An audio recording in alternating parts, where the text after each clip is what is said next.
আপনাদের সবার সুপরিচিত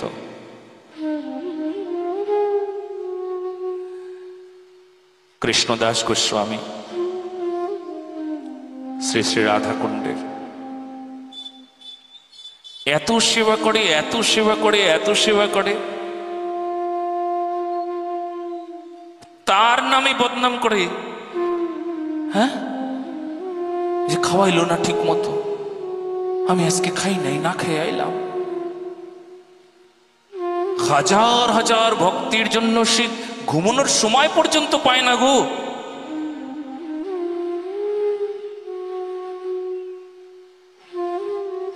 এনার মতন সেবক হতে গেলে না কোটি জন্ম অপেক্ষা করতে হবে, কোটি জন্ম।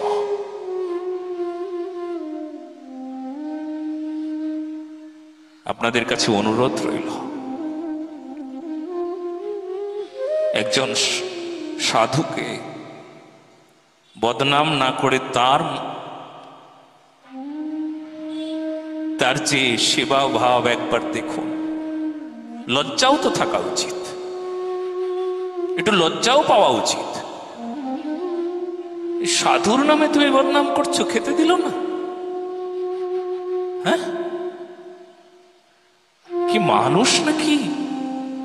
একটু বিচার করো, একটু সুবিচারী হও, একটু বোধ বিচার বিবেচনা থাক।